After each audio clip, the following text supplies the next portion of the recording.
Assalamualaikum warahmatullahi wabarakatuh. Salam sejahtera, shalom, namo buddhaya, salam kebajikan bagi kita semua. Saudara-saudara sekalian, selamat berjumpa kembali pada pembahasan yang pada kali ini adalah merupakan modul ke-10, di mana kita akan membahas mengenai bagaimana mengidentifikasi akses pembiayaan atau modal usaha baru. Saudara-saudara sekalian, pada akhir daripada modul ini, Anda diharapkan dapat menyelesaikan buku kerja Anda yang ke-10 dan menambah kompetensi Anda. Baik saudara-saudara, mari kita mulai. Saudara-saudara sekalian, sebelum kita memasuki pembahasan tentang identifikasi akses pembiayaan atau modal usaha baru, ada baiknya Anda mengetahui dahulu mengenai Theory of Financing Pecking Order yang dikemukakan oleh Myers, Stewart C., Majluf, Nicholas S. pada tahun 1984. Di mana dikatakan bahwa struktur modal itu didorong oleh keinginan perusahaan untuk membiayai investasi baru secara internal, utang beresiko rendah, dan akhirnya ekuitas. Kemudian, teori pecking order ini dimulai dengan informasi asimetris, karena manajer mengetahui lebih banyak tentang prospek, risiko, dan nilai perusahaan daripada investor luar. Nah, informasi asimetris tersebut mempengaruhi pilihan antara pendanaan internal dan eksternal, juga cara penerbitan utang atau ekuitas. Oleh karena itu, ada pecking order untuk pembiayaan proyek-proyek baru. Berikut ini adalah 5 langkah penting yang harus dilakukan di dalam suatu identifikasi pembiayaan atau modal usaha baru. Yang pertama adalah mengenai pentingnya pembiayaan atau modal. Yang kedua, identifikasi sumber-sumber pembiayaan ekuitas. Yang ketiga, identifikasi pembiayaan pinjaman, dan yang keempat, identifikasi sumber-sumber kreatif pembiayaan dan modal. Baik saudara-saudara, sekarang marilah kita bahas satu persatu langkah-langkah daripada identifikasi pembiayaan atau modal usaha baru yang tadi kita ketahui terdiri dari 4 langkah. Nah, langkah pertama adalah identifikasi pentingnya pembiayaan atau modal.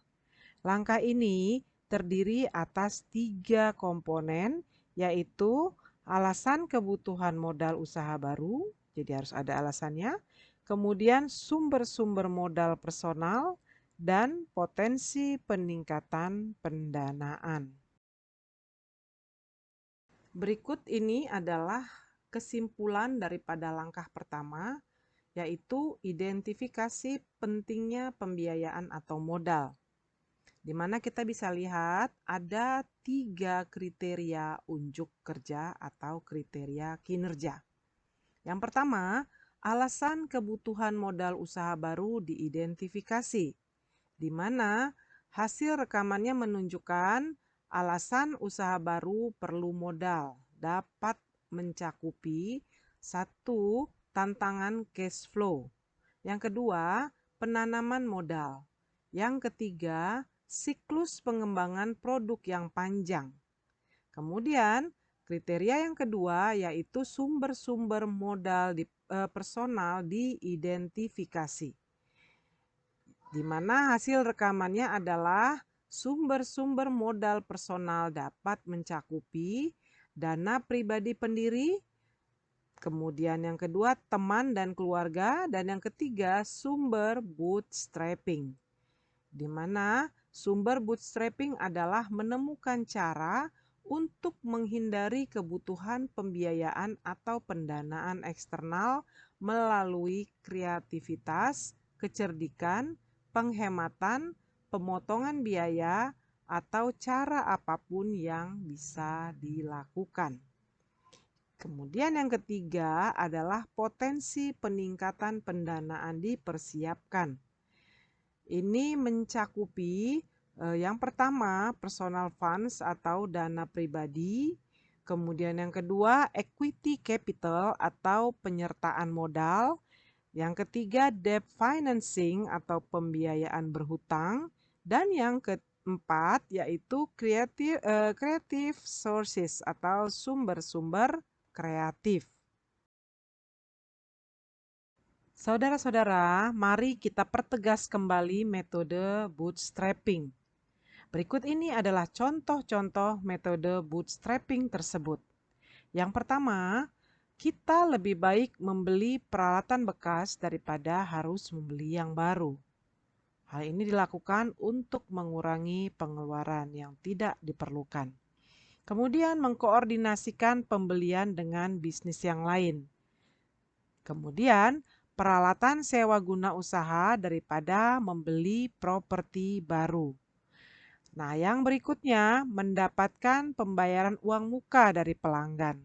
Sehingga uang muka tersebut bisa kita pakai sebagai modal awal memproduksi barang ataupun jasa tersebut.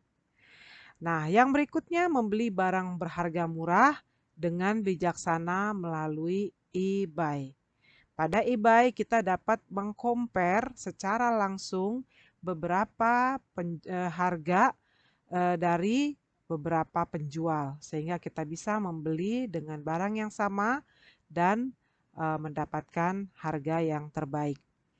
Yang berikutnya, berbagi ruang kantor atau karyawan dengan bisnis yang lain.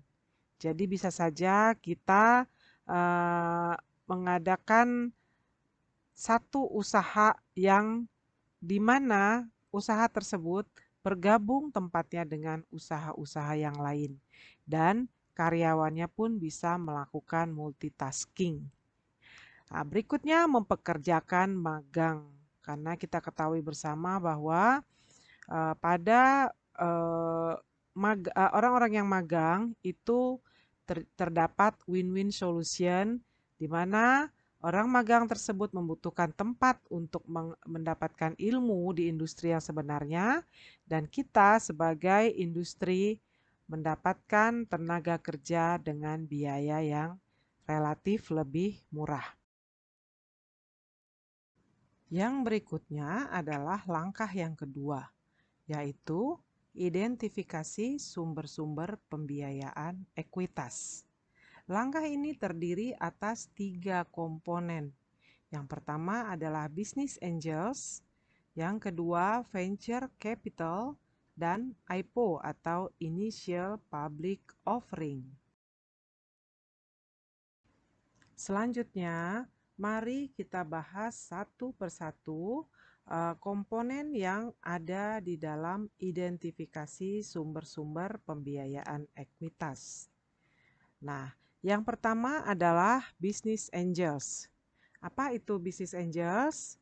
Nah, saudara-saudara, business angels adalah individu yang menginvestasikan modal pribadinya secara langsung saat bisnis startup didirikan. Kemudian, business angels ini sangat berharga karena kesediaan mereka untuk melakukan investasi. Biasanya, business angels itu prototypical berusia sekitar 50 tahun, berpenghasilan tinggi dan kaya, berpendidikan tinggi, telah sukses sebagai wira swasta, dan tertarik dengan proses startup. Hanya saja, permasalahannya business angels ini agak sulit ditemukan. Berikutnya adalah modal usaha atau venture capital. Saudara-saudara, pada venture capital ada pertanyaan. Apakah uang itu diinvestasikan oleh perusahaan modal ventura di awal dan usaha kecil dengan potensi pertumbuhan yang luar biasa? Karena karakter daripada venture capital ya atau perusahaan modal ventura biasanya hanya mendanai beberapa perusahaan wirausaha dibandingkan dengan pelaku bisnis mapan. Sehingga banyak pengusaha berkecil hati saat berulang kali ditolak karena pendanaan modal ventura. Walaupun mereka mungkin memiliki rencana bisnis yang sangat baik. Kemudian, bagian penting dari memperoleh dana modal ventura adalah proses due diligence atau uji kelayakan. Yang berikutnya adalah penawaran publik perdana atau Initial Public Offering yang biasa disingkat IPO. Saudara-saudara, penawaran umum perdana atau IPO merupakan penjualan saham pertama pada perusahaan kepada publik. Ketika sebuah perusahaan go public, sahamnya diperdagangkan di salah satu bursa saham utama. Nah, IPO merupakan tonggak penting bagi perusahaan. Biasanya, perusahaan tidak dapat go public sampai telah menunjukkan bahwa perusahaan tersebut layak dan memiliki masa depan yang cerah. Saudara-saudara, bila di dalam hati Anda ada pertanyaan, apa alasan yang memotivasi perusahaan untuk go public? Nah, Anda dapat simak yang berikut ini, ya. Yang pertama, go public adalah merupakan cara untuk meningkatkan modal guna membiayai operasi saat ini dan masa depan sebuah perusahaan.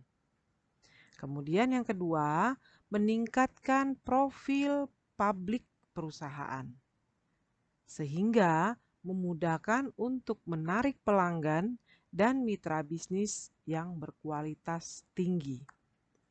Selanjutnya, merupakan kegiatan likuiditas yang memberi sarana bagi investor perusahaan untuk menutup investasi mereka.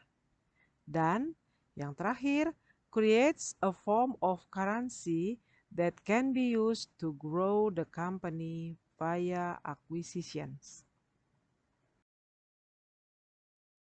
Saudara-saudara, bila kita simpulkan, maka langkah yang kedua yaitu identifikasi sumber pembiayaan ekuitas adalah sebagai berikut. Pertama, kriteria kinerjanya yang tadi sudah kita ketahui terdiri dari 3, di mana yang pertama adalah business angels diidentifikasi. Hasil rekaman daripada business angels mempunyai karakteristik mereka menginvestasikan uang mereka sendiri ke dalam proyek. Biasanya lebih sedikit daripada yang diinvestasikan oleh pemodal ventura. Kemudian yang kedua, mereka membuat keputusan sendiri mengenai investasi. Ketiga, mereka berinvestasi sesuai dengan kelayakan proyek dengan harapan keuntungan di masa depan. Dan yang keempat, tujuan utama mereka adalah untuk menerima pengembalian investasi mereka. Kemudian kriteria kinerja yang kedua adalah jenis venture capital diidentifikasi. Ini mencakupi berdasarkan cara pemberian bantuan terdiri dari single tier approach dan two tier approach. Kemudian berdasarkan cara penghimpunannya terbagi atas leverage venture capital dan equity venture capital. Dan berdasarkan kepemilikannya terbagi atas private venture capital company, Kemudian yang kedua, Public Venture Capital Company. Dan yang ketiga, Bank Affiliate Venture Company. Dan sementara itu, kriteria kinerja kita yang ketiga adalah Initial Public Offering diidentifikasi atau IPO. Ini memberikan manfaat, pertama, mengatasi kendala pinjaman. Yang kedua, mempunyai bargaining yang lebih besar dari bank. Kemudian yang ketiga, diversifikasi likuiditas dan portofolio. Yang keempat, monitoring. Dan yang terakhir, yang kelima, pengakuan investor dan perubahan modal. Selanjutnya kita masuk kepada langkah yang ketiga, yaitu identifikasi pembiayaan pinjaman. Saudara-saudara, pembiayaan pinjaman itu bisa bersumber dari bank komersial, kemudian SBA atau Small Business Administration atau Guaranteed Loan, dan sumber-sumber pinjaman yang lain. Apa saja itu? Mari kita bahas. Baik, mari kita bahas sumber yang pertama, yaitu bank komersial. Saudara-saudara, secara historis, bank umum belum dipandang sebagai sumber pendanaan praktis untuk perusahaan pemula. Nah, sentimen ini bukan untuk melawan bank, ya. Namun karena bank memang enggan menanggung resiko karena usaha startup adalah bisnis yang masih dianggap sangat beresiko. Biasanya, bank tertarik pada perusahaan yang memiliki arus kas yang kuat, leverage yang rendah, keuangan yang diaudit, manajemen yang baik, dan neraca yang sehat. Yang berikutnya adalah Small Business Administration Guaranteed Loan atau SBA. Saudara-saudara sekalian, pinjaman yang berasal dari SBA biasanya ditujukan untuk usaha kecil yang tidak dapat memperoleh kredit di tempat lain. Program SBA ini yang paling terkenal dan tersedia itu adalah untuk usaha kecil. Biasanya kita kenal dengan nama KUR atau Kredit Usaha Rakyat. Nah, pinjaman jaminan SBA dapat digunakan untuk hampir semua tujuan bisnis yang sah dan hampir semua usaha kecil yang memenuhi syarat dapat mengajukan pinjaman tanpa jaminan SBA. Berikutnya adalah alternatif sumber-sumber pinjaman lain. Yang pertama berasal dari kartu kredit. Saudara-saudara, dalam penggunaan kartu kredit sebaiknya digunakan dengan secukupnya dan dilakukan kontrol yang sangat ketat. Nah, yang berikutnya sumber pinjaman lainnya adalah organisasi yang meminjamkan uang kepada kelompok. Ini pun harus dilakukan penghitungan lebih dahulu apakah bunganya memang sesuai dengan tujuan kita. Kemudian yang berikutnya adalah meminjam kepada teman atau keluarga dan jaringan langgan peer-to-peer. Saudara-saudara, berikutnya mari kita lihat kesimpulan identifikasi pembiayaan pinjaman yang sudah kita lakukan tadi. Yang mana kita ketahui terdiri atas 3 kriteria kinerja. Yang pertama, bank komersial diidentifikasi, di mana hasil rekamannya adalah bank komersial mempunyai karakteristik secara historis bank umum belum dipandang sebagai sumber pendanaan praktis untuk perusahaan pemula. Kemudian yang kedua, sentimen ini bukan untuk melawan ketukan melawan bank. Hanya saja bank-bank itu beresiko buruk dan pembiayaan usaha startup adalah bisnis yang beresiko. Kemudian yang ketiga, bank tertarik pada perusahaan yang memiliki arus kas yang kuat, leverage rendah, keuangan yang diaudit, manajemen yang baik, dan neraca yang sehat. Kriteria kinerja yang kedua pada identifikasi pembiayaan pinjaman adalah SBA Guaranteed Loan diidentifikasi, di mana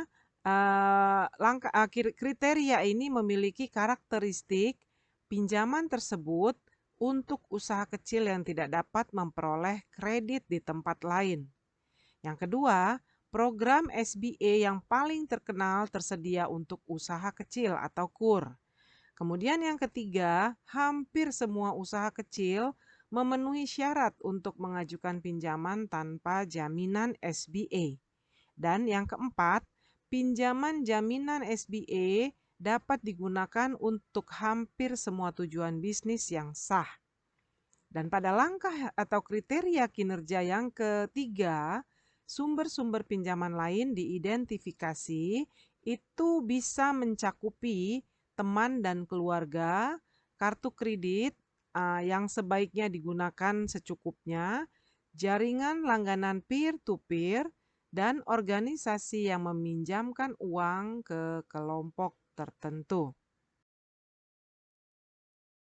Langkah keempat atau yang terakhir pada identifikasi akses pembiayaan atau modal usaha baru adalah identifikasi sumber-sumber kreatif pembiayaan dan modal. Langkah ini terdiri dari dua komponen atau kriteria kinerja, yaitu yang pertama leasing dan yang kedua Small Business Innovation Research atau SBIR and Small Business Technology Transfer atau STTR. Baik, mari kita bahas komponen pertama yaitu leasing. Ya, saudara-saudara, leasing atau sewa adalah perjanjian tertulis di mana pemilik properti mengizinkan seorang individu atau bisnis untuk menggunakan properti tersebut selama jangka waktu tertentu yang tentunya dengan imbalan pembayaran sesuai kesepakatan. Keuntungan utama dari leasing adalah memungkinkan perusahaan mengakuisisi penggunaan aset dengan uang muka sangat sedikit atau bahkan mungkin tidak sama sekali. Nah, berikutnya, sebagian besar sewa menggunakan uang muka sederhana dan pembayaran bulanan selama masa sewa.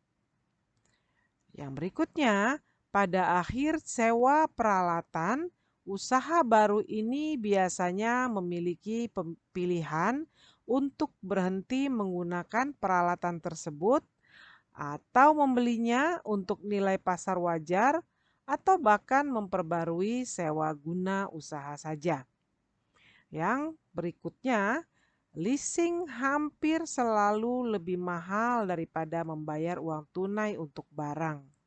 Jadi, kebanyakan pengusaha menganggap leasing sebagai alternatif untuk ekuitas atau pembiayaan hutang.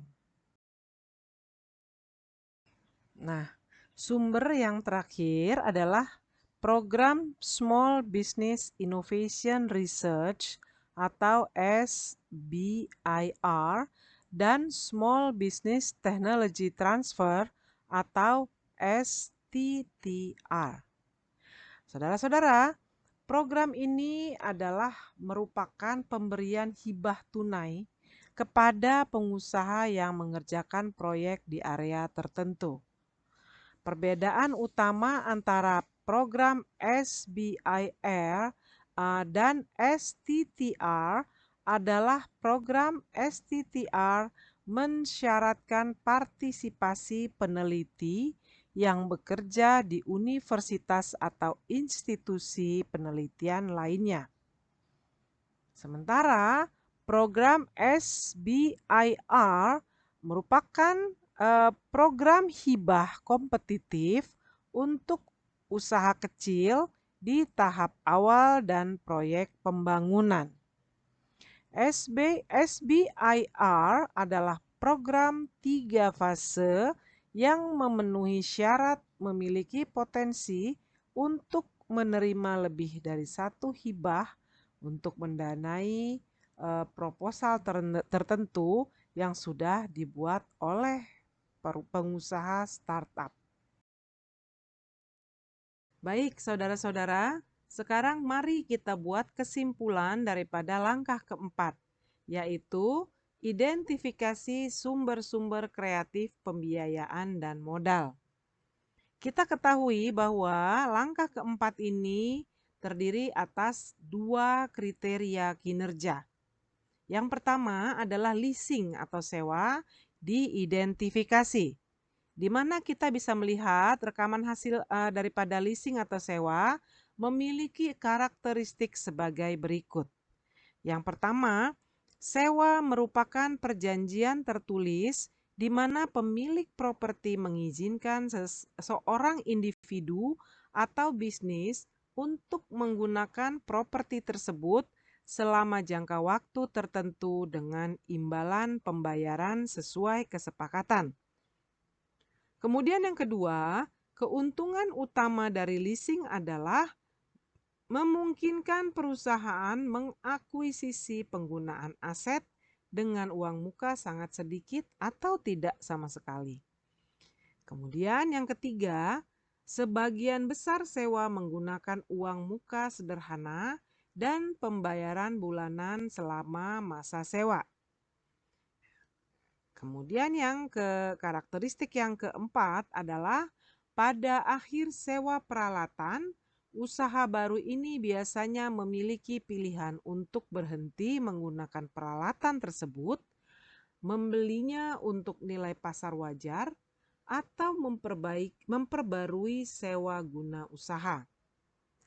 Yang kelima, leasing hampir selalu lebih mahal daripada membayar uang tunai untuk barang. Jadi, kebanyakan pengusaha menganggap leasing sebagai alternatif untuk ekuitas atau pembiayaan hutang. Kemudian saudara-saudara, kriteria kinerja yang kedua adalah SBIR atau SBIR. Ini adalah Small Business Innovation Research and STTR Small Business Technology Transfer Grant Programs diidentifikasi. SBIR dan STTR memiliki karakteristik sebagai berikut. Yang pertama, program ini memberikan hibah tunai kepada pengusaha yang mengerjakan proyek di area tertentu. Yang kedua, program SBIR adalah program hibah kompetitif untuk usaha kecil di tahap awal dan proyek pembangunan. Yang ketiga, SBIR adalah program 3 fase yang berarti bahwa perusahaan yang memenuhi syarat memiliki potensi untuk menerima lebih dari satu hibah untuk mendanai proposal tertentu. Kemudian yang terakhir, program STTR mensyaratkan partisipasi peneliti yang bekerja di universitas atau institusi penelitian lainnya. Bagaimana saudara-saudara? Tidak sulit bukan? Nah, sekarang tibalah waktunya kita berlatih untuk mengimplementasikan yang sudah kita pelajari tadi ke dalam buku kerja bergerak dari sebuah ide menjadi sebuah usaha. Di mana untuk kali ini kita sudah memasuki tahap yang ke-10. Baik, mari kita mulai. Saudara-saudara, tidak terasa selesai juga pembahasan kita mengenai identifikasi akses pembiayaan atau modal usaha baru ini. Selanjutnya, mari sama-sama kita mencoba untuk mengerjakan langkah-langkahnya ke dalam buku kerja yang sudah saya lampirkan, di mana dimaksudkan Anda diminta mengaplikasikan keempat langkah yang sudah kita pelajari sebelumnya ke dalam buku kerja berikut ini. Pada form ini dimaksudkan adalah untuk cara kita mengidentifikasi akses pembiayaan atau modal usaha baru. Form ini terdiri dari 3 kolom. Kolom pertama adalah elemen daripada langkah-langkah yang sudah kita pelajari. Kemudian kolom kedua adalah kriteria unjuk kerjanya. Dan kolom ketiga adalah batasan variabel. Ya, nampaknya Anda pasti sudah sangat familiar dengan form ini karena ini merupakan form yang ke-10 yang Anda sudah kerjakan. Baik, selamat mengerjakan. Saudara-saudara, selesai sudah pembelajaran kita mengenai identifikasi akses pembiayaan atau modal usaha baru. Selamat, Anda telah menambah satu lagi kompetensi Anda di dalam berwirausaha.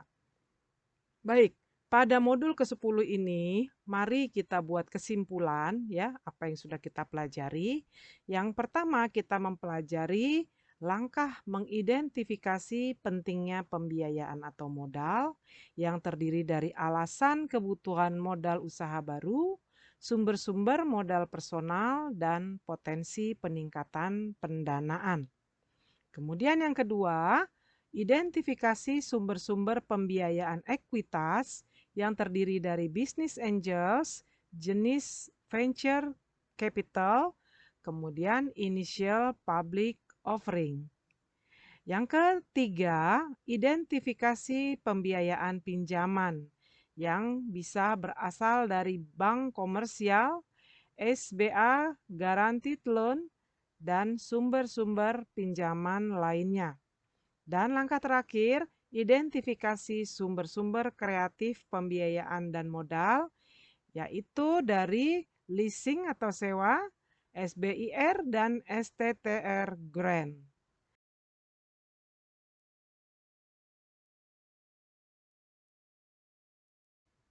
Kita akhiri dulu tatap muka ke-10 dengan topik bahasan identifikasi akses pembiayaan atau modal usaha baru ini sampai di sini. Jangan lupa Anda untuk menyelesaikan buku tugas yang telah diberikan dan diharapkan dapat Anda selesaikan tepat waktu. Baik saudara-saudara, kita berjumpa lagi pada topik bahasan berikutnya di tatap muka yang ke-11 nanti. Terima kasih atas perhatian Anda. Wassalamualaikum warahmatullahi wabarakatuh. Salam sejahtera, shalom, Om Swastiastu, Namo Buddhaya, salam kebajikan.